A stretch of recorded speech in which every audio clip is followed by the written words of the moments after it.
گواہوں کی موجودگی میں ان کا نکاح پڑھایا گیا تھا۔ جہاں معراج آف وائٹ رنگ کی شیروانی میں ملبوس تھا، وہیں سندل لائٹ پنک رنگ کے جوڑے میں بے تحاشا خوبصورت لگ رہی تھی۔ زندگی کے اس اہم موقع پہ اس نے والدین کو کس قدر یاد کیا تھا، یہ وہی جانتی تھی۔ ماں نے جب اسے اس جوڑے میں دیکھا تو حیرت اور غصے سے اس کی آنکھیں پھیل گئی تھی۔ معراج کو کچھ بھی ظاہر کروائے بغیر موقع کی نزاکت کو مد نظر رکھتے ہوئے اس کا گواہ بنا۔ سندل کے چہرے پہ خوشی اور خوف کے ملے جلے تاثرات واضح تھے۔ اس نے بغاوت کا کھلا اعلان کیا تھا، جبکہ معراج کی خوشی بھی دید تھی۔ نکاح خواہ کے پوچھنے پہ انہوں نے ایک دوسرے کو دیکھتے ہوئے قبولیت کا مرحلہ طے کیا تھا۔ اسے اپنے تمام حقوق سونپتے ہوئے سندل نے خود میں ایک سکون پھیلتا محسوس کیا تھا، جس سے وہ کب سے آ رہی تھی۔ شاید کسی کا مضبوط کندھا ہونا ایسی ہی طمانینت بخشتا ہے۔ سب انہیں مبارکباد دینے لگے تو سندل کے چہرے پہ بھی مسکراہٹ پھیل گئی۔ معراج نے کیسے ایک ہی دن میں ہر چیز کا انتظام کیا تھا، وہ اس کی گواہ تھی۔ معراج، اب تو تم گھر والے ہو گئے ہو، لیکن بات کرنی ہے تم سے۔ صدیقی کو بھی مدعو کیا گیا تھا اور وہ ابھی ہی پہنچا تھا۔ وہ سندل کو مسکراتے ہوئے دیکھتا ہے اس کے ساتھ آفس چلا گیا تو امان کی بیوی سے کمرے میں لے جانے کے لیے آگے بڑھی۔ چلیں بھابھی، اب آپ کو آپ کے کمرے میں چھوڑا ہوں۔ یہ ان دونوں کی پہلی ملاقات تھی۔ اسے ان کی بیٹی اور بیٹا دونوں ہی بہت پسند آئے تھے، لیکن اسے کہیں زیادہ ان کے لیے افسوس ہو رہا تھا۔ وہ خفیف سا مسکراتی صوفے سے کھڑی ہوئی تو وہ اسے معراج کے کمرے میں لے گئی۔ اس کے کمرے میں سب ویسے ہی ترتیب سے موجود تھا۔ دیکھنے وہ کسی بھی خوبصورت نوبیاتے جوڑے کا کمرہ تو نہ لگتا تھا۔ سندل نے دیوار کی جانب نظر گھمائی تو وہاں اب آئمہ کی تصویر کا کوئی نام و نشان نہ تھا۔ یقیناً وہ سب تصاویر ہٹا دی گئی۔ سندل جو ایک عجیب خوف میں مبتلا تھی، پرسکون ہو چکی تھی۔ کیا کوئی کسی مرے ہوئے شخص کے لیے حاسد ہو سکتا ہے؟ وہ تھی۔ اسے وہ حسد کسی زہر کی طرح خود میں پھیلتی ہوئی محسوس کی تھی۔ وہ معراج کے دل میں بستی تھی اور ہمیشہ رہنے والی تھی، جبکہ سندل، وہ اس کی زندگی میں بھیجی گئی اور اس کے اقدام معراج کے لیے کس قدر نقصان دہ تھے۔ جب یہ کھیل ختم ہوگا تو وہ میرے نام سے بھی نفرت کرے گا۔ سندل دیوار کو گھورتے ہوئے وہیں ساکت تھی۔ امان کی بیوی نے اسے ایک بار پھر اپنی جانب متوجہ کرنا چاہا تو وہ اپنے حواس میں لوٹی۔ اس بیڈ پہ بٹھا کر وہ ادھر ادھر کی باتیں کرنے لگی، لیکن وہ اپنی ہتھیلیاں دیکھتی کسی سوچ میں غرق تھی۔ شاید اس نے بھی سندل کے عدم دلچسپی کو محسوس کیا تھا، اس لیے اسے کمرے میں چھوڑ کر چلی گئی تھی۔ معراج، یہ سب کیا ہے تم نے؟ شادی کر لی؟ مرتضیٰ نے حیرت سے پوچھا تو معراج کے چہرے کے زاویے بگڑنے لگے۔ مجھے نہیں معلوم تھا کہ میری شادی سب کے لیے اتنا کریٹیکل میٹر بن جائے گی۔ وہ بگڑتا تو مرتضیٰ بھی بگڑ گیا تھا۔ نہیں، لیکن تمہیں کیس ختم ہونے تک کا انتظار کرنا چاہیے تھا۔ اس سے مشکل ہو جائے گی، اور تمہیں مشکل ہوگی تو میں کسی ایسے کو ڈھونڈوں گا جس کے لیے آسان ہو۔ وہ سرد مہری سے کہنے لگا تو مرتضیٰ اپنی بات بدل گیا۔ دیکھو معراج، تم اسے جانتے ہی کتنا ہو۔ جب سے وہ آئی ہے تمہارا ہر طرح سے نقصان ہی ہو رہا ہے، اور تم نے اسے شادی کر لی۔ سندل لباس بدل کر واپس کمرے میں آئی تو امان خطرناک تاثرات لیے اس کا انتظار کر رہا تھا۔ اسے دیکھتے ہی سندل کی جانب لپکا اور اسے گلے سے دبوچ لیا۔ اس کی سر پشت دیوار سے ٹکرائی تو وہ کراہ کے اٹھی تھی۔ تمہیں یہاں معراج کی جائیداد ہتھیانے کے لیے بھیجا تھا، اس سے عشق لڑانے کے لیے نہیں۔ وہ غصے سے پھنکارا تو تکلیف کے باوجود سندل کے چہرے پہ مسکراہٹ پھیل گئی۔ تمہیں لگا کہ میں تمہارے تابع ہو جاؤں گی، افسوس، لیکن اب وقت گزر گیا ہے۔ امان نے اپنی پکڑ مضبوط کی تو اس کی آنکھوں سے پانی بہنے لگا۔ مجھے تمہیں یہاں لانا ہی نہیں چاہیے تھا، لیکن گھبراؤ نہیں، تمہاری اور معراج کی قبر جلد ہی کھود دوں گا۔ وہ اسے ایک جھٹکے سے آزاد کرتے ہوئے دور ہوا۔ لالچ نے اس کی آنکھوں پر پردہ ڈال دیا تھا۔ جب سے معراج نے اپنا ہاتھ بزنس سے کھینچا تھا، وہ تمام تر نفع سے اپنا الگ بزنس سیٹ کر چکا تھا، جس کی کوئی بھی معلومات معراج کو نہ تھی۔ لیکن جب پچھلے سال اس کے کاروبار کو بھاری نقصان ہوا تو اس کے پاس ایک ہی حل تھا کہ وہ معراج کی وراثت میں ملی جائیداد ہتھیا لینا۔ ان کی کمپنی کو پہلے ہی ڈبو چکا تھا وہ۔ اس کے لیے سندل کو اس کے پاس بھیجا گیا تھا۔ کسی آواز پہ امان نے اس کے گلے کو آزاد کیا اور دروازے کی جانب دیکھنے لگا۔ جب کچھ دیر تک کوئی وہاں نہ آیا تو وہ پھر سے سندل کی جانب پلٹا اور پھر سے سندل کی کلائی کو دبوچ لیا۔ میں تم دونوں کو نہیں چھوڑوں گا، وہ دانت پستے ہوئے کہنے لگا۔ جانتے ہو جب شہیر نے میرے ساتھ اتنا سب کیا تو میں نے کیا سوچا تھا؟ یہی کہ تمہارے ساتھ ایسا کیوں ہوا آخر؟ وہ تو مسخرانہ لہجے میں کہنے لگا تو سندل اسے آنکھیں سکیڑ کر دیکھنے لگی۔ نہیں، میں نے خود سے یہ وعدہ کیا تھا کہ میں آئندہ اپنے ساتھ ایسا کبھی نہیں ہونے دوں گی۔ اپنی بات ختم کرتے ہی اس نے امان کے چہرے پہ زوردار تمانچہ رسید کیا تھا۔ تم جیسے لوگ ہی آستین کے سانپ جانے جاتے ہیں اور دوستی جیسے رشتے کو ناپاک کرتے ہو۔ وہ اسے اپنی بازو ذات کرواتی ہوئی پھنکاری تھی۔ تم خود کو… وہ اس سے زیادہ کچھ کہتا ہے اس سے پہلے ہی کمرے کا دروازہ کھلا اور معراج چہرے پہ آہنی مسکراہٹ سجائے اندر داخل ہوا تھا۔ امان کو سندل کے ساتھ یوں اپنے کمرے میں پا کر اس کی حیرانگی کی کوئی حد نہ تھی۔ امان، تم یہاں کیا کر رہے ہو؟ وہ سٹ مہری سے پوچھنے لگا تو امان سندل سے کچھ قدم دور ہوا۔ میں تو یہاں بھابھی کو مبارکباد دینے آیا تھا۔ دہلی؟ وہ جس طرح امان سے بات کر رہا تھا سندل نے اس کا یہ روپ پہلی بار دیکھا تھا۔ اتنی اجنبیت، اتنی سٹ مہری، کہاں تھی اس کی نظروں کی وہ نرمی اور اپنا پن؟ معراج سے اپنی نظروں کا زاویہ بدلا تو سندل نے بھی اپنے لیے وہی محسوس کیا تھا۔ وہ حدت کہیں بھی نہ تھی جو نکاح کے وقت اس کی نظروں میں سندل کے لیے موجود تھی۔ اگر مبارکباد لے لی تو کیا میں اپنی بیوی سے کچھ بات کر لوں؟ وہ اس لہجے میں مخاطب ہوا تو امان اپنے حواس میں واپس لوٹا۔ ہاں، میں ویسے ہی جا رہا تھا۔ وہ اپنا گلا صاف کرتے چلا گیا۔ امان کے جاتے ہی سندل معراج کی جانب بڑھی لیکن وہ اسے ہاتھ کے اشارے سے خاموش رہنے کا کہتا خود بھی باہر چلا گیا، جبکہ سندل دل ہی دل میں امان کو کوستی آنکھیں بھیج گئی۔ لو، کھاؤ۔ وہ کب سے بھوکی تھی اور بھوک کی شدت نے اسے باقی سب بھلا ہی دیا تھا۔ وہ اس کے سامنے میز پہ طرح طرح کے کھانے سجا کر بیٹھا تھا جبکہ ان سے اٹھتی خوشبو سندل کی بھوک کو مزید بڑھا رہی تھی۔ وہ منہ میں آتے پانی کو نگلتے ہوئے اپنی نظریں پلٹ گئی۔ وہ گھٹنوں کے بل اس کے قدموں میں بیٹھی تھی، ہاتھ اس کی پشت پہ رسی سے بندھے تھے۔ شہی نے ہاتھ میں لیا لقمہ اس کی جانب بڑھایا تو وہ اس کی جانب بڑھی۔ وہ اس منہ میں لینے کو ہی تھی جب اس شخص نے اپنا ہاتھ دور کھینچ لیا۔ شکریہ ادا کرو مجھے، وہ اپنے پیروں کی جانب اشارہ کرتا دیکھ کے کہنے لگا۔ وہ چاہتا تھا کہ سندل اس کے پیر چومے، لیکن اسے جتنی بھی بھوک لگی تھی وہ ایسا کسی صورت نہیں کرتی، اس لیے اپنے لب سختی سے بھیج کر نظریں پھیر گئی۔ وہ اس کی ضد پہ مکروہ سا مسکرایا اور پھر لقمہ اپنے منہ میں رکھ لیا۔ جانتی ہو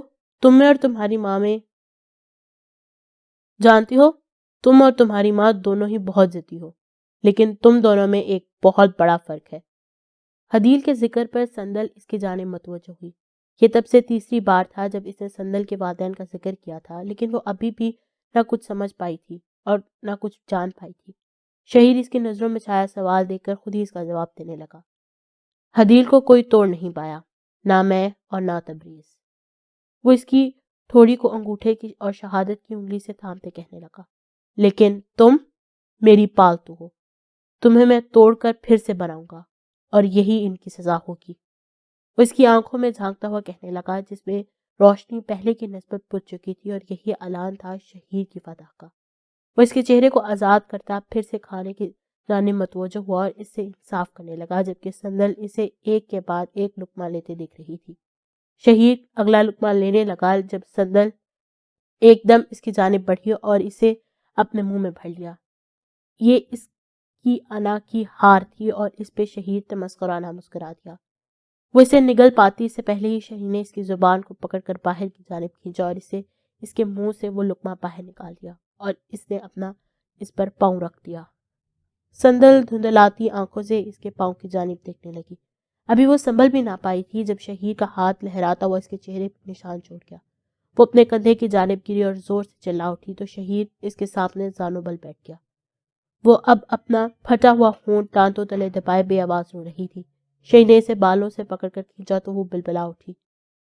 تمہیں کھانے کو تب ہی ملے گا جب تم اس کے لیے شکر ادا کرنا سیکھو۔ وہ اپنا فیصلہ سناتا وہاں سے روانہ۔ آج وہ اکیلا نہیں تھا اور دو لوگ تھے جو اس کے ساتھ تھے۔ نہ جانے سے یہاں جتنا وقت ہو چکا تھا لیکن آہستہ آہستہ وہ واقعی اس کی پالتو بن گئی تھی۔ میرے قدموں میں بیٹھو۔ وہ اس کا حکم سزا ہی بجا لاتی اور شہید کے قدموں میں بیٹھ گئی۔ وہ اس کے رخسار کو نرمی سے چھونے لگا تو سندل بے خودی میں اس کے لمس کی جانب جھکنے لگی۔ وہ اس کا مجرم تھا، اسے نفرت تھی اس شخص سے، اس میں کوئی شک نہیں تھا، لیکن وہ شخص اس کی انسانیت سے آخری کڑی تھا۔ وہ چاہتے ہوئے بھی خود کو اس کڑی سے نہیں توڑ پائی تھی اور وہ سچ کہہ رہا تھا۔ وہ اسے توڑنے میں کامیاب ہو گیا تھا۔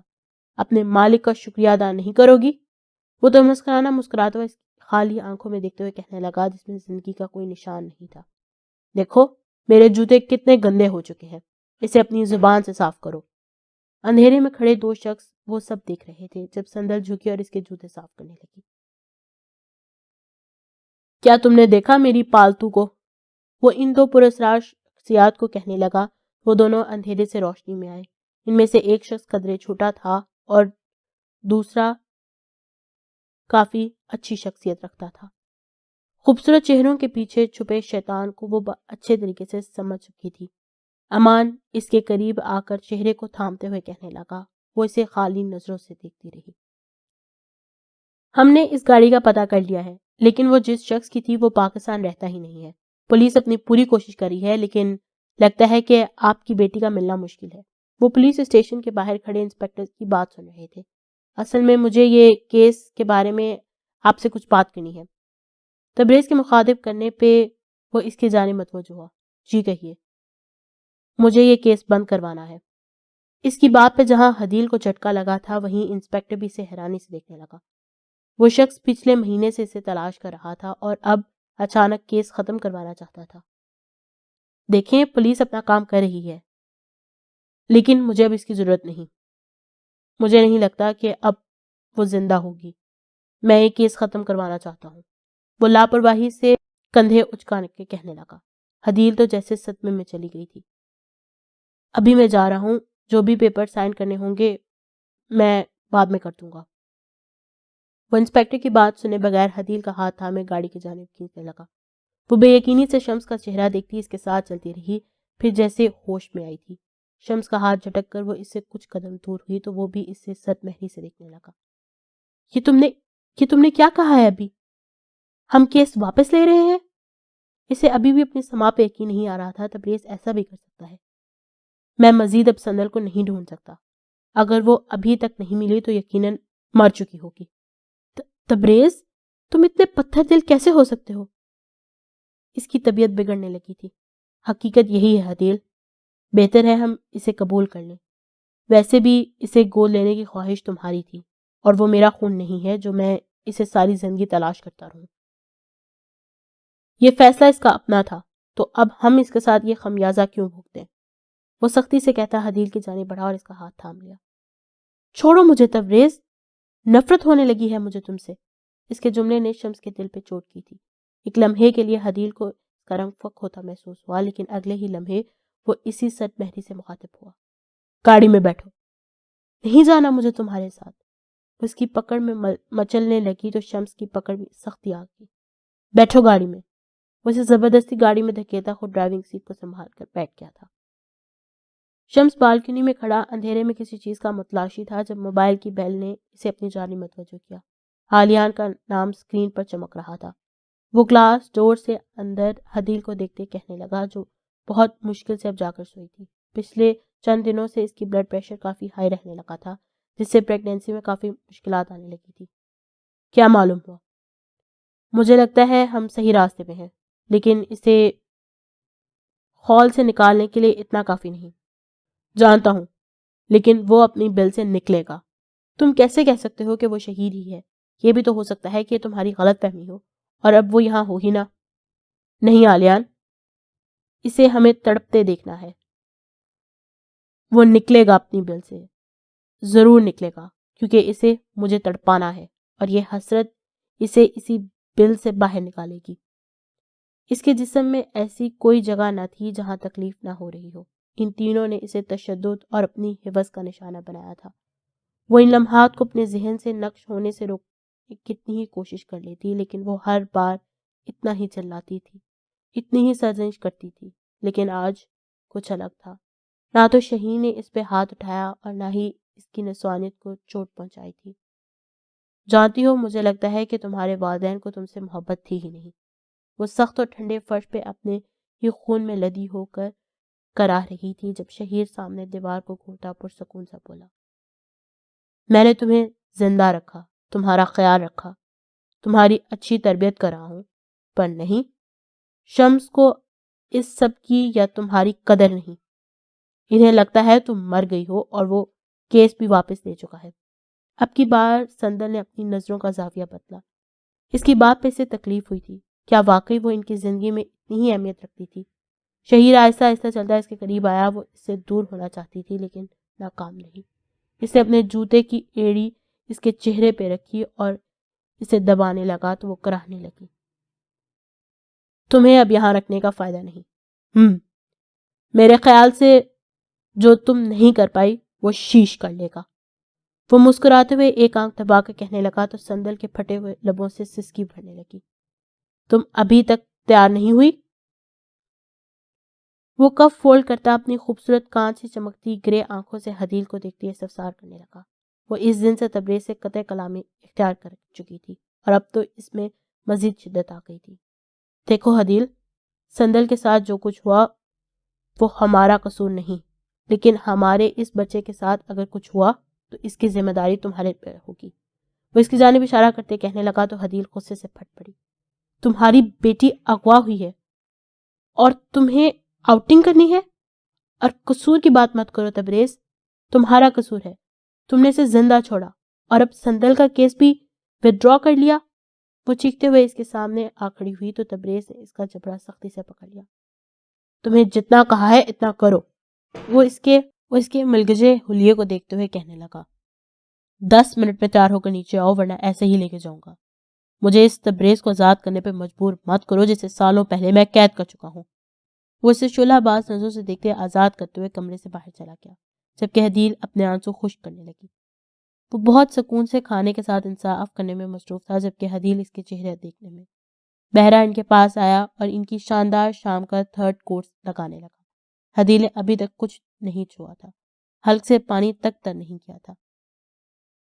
تم کچھ کھا نہیں رہی، وہ اس کی پلیٹ میں کھانا سرو کرتا ہوا کہنے لگا۔ میرا دل نہیں کر رہا۔ اس کا دھیان بار بار سندل کی جانب جا رہا تھا۔ نہ جانے اس نے کچھ کھایا ہوگا یا نہیں، کس حال میں ہوگی، کہیں واقعی وہ مر۔ یہ سوچ آتے ہی اس نے دل سے جھرجھری بھری۔ وہ سوچنا بھی نہیں چاہتی تھی کہ اس شخص نے اس کی بیٹی کے ساتھ کیا کیا ہوگا۔ حدیل، مجھے تمہارے چہرے پہ صرف مسکراہٹ نظر آئے اور یہ کھاؤ، کب تک بھوکی رہو گی؟ وہ اس کے سامنے سیلیڈ کی پلیٹ کھسکاتا ہوا کہنے لگا۔ تبریز، کیا تمہیں واقعی اس کی کوئی فکر نہیں؟ اسے ابھی تک سمجھ نہیں آ رہا تھا کہ اچانک اسے کیا ہو گیا۔ ہم اس بارے میں پھر بات کریں گے، ابھی کھانا کھاؤ، تمہیں بہت کمزوری ہو گئی ہوگی۔ وہ اسے زبردستی اس 5 اسٹار ریسٹورانٹ لایا تھا، جبکہ شیش آج رات نمرا اور آلیان کے ساتھ تھا۔ وہ مزید مذمت کرنا چاہتی تھی لیکن اس کے ساتھ دیکھ کر خاموش ہو گئی۔ وہ کچھ بھی کہہ لیتی لیکن کرنا تو اسے وہی تھا جو وہ چاہتا تھا۔ تنگ آ کر وہ بے دلی سے زبردستی سیلیڈ ٹھونسنے لگی تھی۔ شمس کے موبائل پہ بیل پہ وہ چمچ چھوڑتا اسے پکڑ کر کرسی کی پشت سے ٹک گیا۔ کسی خبر پہ اس کے چہرے کے تاثرات سخت ہوئے تھے اور پھر اس کے چہرے پہ تمسکرانا مسکراہٹ پھیل گئی۔ وہ اس کے ہاتھوں کو رسی سے باندھ کر اسے زنجیر کی مدد سے چھت سے لٹکا گیا تھا۔ سندل کے پاؤں بمشکل فرش کو چھو رہے تھے۔ وہ پچھلے 1 گھنٹے سے لٹک رہی تھی۔ اس نے بمشکل اپنا سر اٹھا کر چھت کو دیکھا جس میں لگی ہک سے وہ زنجیر سے لٹکی ہوئی تھی۔ پیروں کے انگوٹھوں میں مسلسل کھڑے ہونے کی وجہ سے اب بازوں پہ دباؤ پڑنے لگا تھا۔ کلائیوں میں بے تحاشا جلن اور تکلیف تھی۔ بندے رہنے کی وجہ سے وہ جالی ہو چکی تھی اور خون اس کی جگہ جم چکا تھا۔ اسے تو لگتا تھا وہ کسی بیماری میں مبتلا ہو چکی ہے، لیکن اب پریشانی کی بات نہیں تھی۔ شہیر کا کہنا تھا وہ آج رات اس کا کام ختم کر دے گا، مطلب اسے اس درد سے آزادی مل جاتی۔ وہ اس لمحے کے انتظار میں تھی جب اسے اس جسم سے چھٹکارا حاصل ہوتا۔ میری کوئی قبر نہ ہوگی، کوئی جنازہ نہیں، کوئی فاتحہ نہیں، کوئی میرے لیے ہاتھ نہیں اٹھائے گا، کوئی میرے لیے نہیں روئے گا۔ سندل، تم کتنی بدقسمت ہو۔ وہ خود سے سرگوشی کرتی اور پھر اپنی بے بسی پہ مسکرانے لگی۔ ایک بار ٹانگوں نے ساتھ چھوڑا اور لڑکھڑا گئی۔ خود کو کھینچتی وہ پھر سے پیروں کے انگوٹھوں سے توازن قائم کرنے لگی۔ رسی پہ وزن بڑھا تو وہ زوردار آواز کے ساتھ فرش پہ منہ کے بل گری۔ اسے اس کے لیے قطعاً تیار نہ تھی۔ پسلیوں میں اس قدر درد اٹھا کہ وہ چلا بھی نہ پائی اور بس سانس لینے کی کوشش کرنے لگی۔ لمحات گزرے تو دماغ نے کام کرنا شروع کیا۔ وہ آزاد تھی۔ رسی پرانی ہونے کی وجہ سے ٹوٹ گئی تھی۔ اسے یقین نہیں آ رہا تھا. وہ خود کو آزاد کروانے لگی تو رسی اس کی کلائیوں میں کسی بریسلٹ کی طرح اٹک گئی. لیکن کم از کم وہ آزاد تو تھی. کتنے عرصے بعد وہ دل کی گہرائیوں سے مسکرائی تھی. وہ کھڑی ہونے لگی لیکن سینے اور ٹانگ میں بے پناہ درد تھا. نہیں، مجھے اس کے پاس آنے سے پہلے جانا ہوگا. وہ کبھی بھی زیادہ وقت کے لیے اسے اکیلا نہیں چھوڑتا تھا. وہ دوبارہ اٹھنے کی کوشش کرنے لگی لیکن کراہ کر پھر زمین بوس ہوئی تھی. اس بار وہ ہتھیلیوں کی مدد سے آہستہ آہستہ اٹھنے لگی ہی. درد کی شدت بڑھتی اور وہ وہیں رک جاتی، حتیٰ کہ سانس بھی روک لیتی. آخر کار وہ اپنے قدموں پہ کھڑی تھی. چھوٹے چھوٹے قدم اٹھاتی وہ دروازے کی جانب بڑھنے لگی. تم اچانک کہاں جا رہے ہو؟ وہ ہونکوں کی طرح سے پوچھنے لگی. آلیان آ رہا ہے، تمہیں گھر لے جائے گا. مجھے بھی بہت ضروری کام سے جانا ہے. وہ تیزی سے کہتا کار اسٹارٹ کرنے لگا. جب حدیل دروازہ کھولتی خود بھی اس میں سوار ہو گئی. نہیں، تم کام سے نہیں جا رہے، سچ بتاؤ مجھے. وہ کھڑکی سے باہر کسی کار کو دیکھنے لگا جو اب پارکنگ سے نکل چکی تھی. بحث مت کرو، اترو گاڑی سے. وہ درشتی سے کہنے لگا جس پہ حدیل تنگ آ کر اپنے ہاتھ سینے پہ باندھ کر سامنے دیکھنے لگی. حدیل، ابھی جاؤ، بعد میں بات ہوگی. وہ اتنا بڑا موقع ہاتھ سے نہیں جانے دے سکتا تھا. شہیر وہاں موجود تھا اور اب وہ وہاں سے جا رہا تھا. وہ بل سے باہر نکلا تھا لیکن زیادہ دیر کے لیے نہیں. شمس کے چہرے پہ موجود طمانینت اسے قریب کھینچنے کا باعث بنی تھی لیکن وہ بے وقوف نہیں تھا. وہ کوئی بھی انتہائی قدم اٹھا سکتا تھا. شیش اور سندل دونوں ہی بہترین آپشن تھے. حدیل، اترو. اس سے گاڑی کا دروازہ کھولا لیکن جب شہیر کی کار نظر سے اوجھل ہونے لگی تو مجبوراً وہ اس کا پیچھا کرنے لگا. عالیہ نے اسے شہیر کی موجودگی کی خبر پہنچائی تھی. وہ کافی عرصے سے خود بھی اس کی پریزنس کو محسوس کر رہا تھا اور تب ہی سمجھ گیا تھا کہ یہ شہیر ہے جو اس کی تکلیف سے محظوظ ہوتا ہے. تبریز، ہم عالیان کی کار میں کیوں اور کہاں جا رہے ہیں؟ وہ آئے تو اپنی گاڑی میں تھے لیکن اب کسی اور کی کار میں سوار تھے جو پہلے سے وہاں موجود تھی. شمس کی مکمل توجہ اس وقت ڈرائیونگ پہ تھی. کافی فاصلے پہ رہ کر شہیر کا پیچھا کرنا مشکل تھا جبکہ اسے اس بات کا خیال رکھنا تھا کہ اسے بالکل بھی شک نہ ہو. وہ حویلی کے بیرونی دروازے پہ موجود تھی. ٹھنڈی ہوا کے جیسے ہی اس سے ٹکرائی وہ کپ کپا کے رہ گئی تھی. ایک گہری سانس بھرتی وہ اپنے اطراف کے معائنے کر رہی تھی کہ اس وقت کہاں جائے جب شہیر کی گاڑی کو حویلی کی حدود میں داخل ہوتے دیکھا. تم یہاں کیسے آئی؟ وہ اسے دیکھتا غرا اٹھا تھا. سندل بخلاہٹ کے مارے واپس بھاگی جبکہ وہ لمبے لمبے ڈگ بھرتا اس کی جانب آیا. ایک کمرے میں داخل ہو کر وہ دروازے کا لاک ڈھونڈنے لگی جب مخالف سمت سے ایک جھٹکے سے دروازہ کھولا گیا جس وجہ سے اسے دروازے سے دور ہٹنا پڑا. عمل تنفس بگڑنے لگا اور اس کا جسم پوری طرح لرزنے لگا. تم نے ابھی تک کچھ نہیں سیکھا. کوئی بات نہیں، آج رات اسے ختم کرنے کا وقت آ گیا ہے. وہ حقارت سے اسے دیکھتا کہنے لگا. بال گندگی سے آپس میں الجھے ہوئے تھے. چمڑی ہڈیوں کے ساتھ چپکی ہوئی تھی. کوئی ایسا حصہ نہ تھا جہاں زخم کا نشان موجود نہ ہو. کئی زخموں سے تو خون بھی رس چکا تھا. خوف سے اس کی کمزور ٹانگیں آپس میں ٹکرانے لگی اور پھر وہ زمین بوس ہو گئی. زبان پہ مانو فقر لگ چکا تھا. وہ چلانے کے لیے منہ کھولتی لیکن آواز ساتھ نہ دیتی. اس کی موت اس کے سامنے تھی. افسوس، تمہیں تو مارنے میں مزہ بھی نہیں آئے گا. وہ جیکٹ سے گن نکال کر اس پہ نشانہ لگاتے ہوئے کہنے لگا. کم از کم اس کی موت کو اتنی بھیانک نہیں ہوگی. وہ اس پہ گولی چلانے لگا تھا جب کوئی اس پہ حملہ آور ہوا.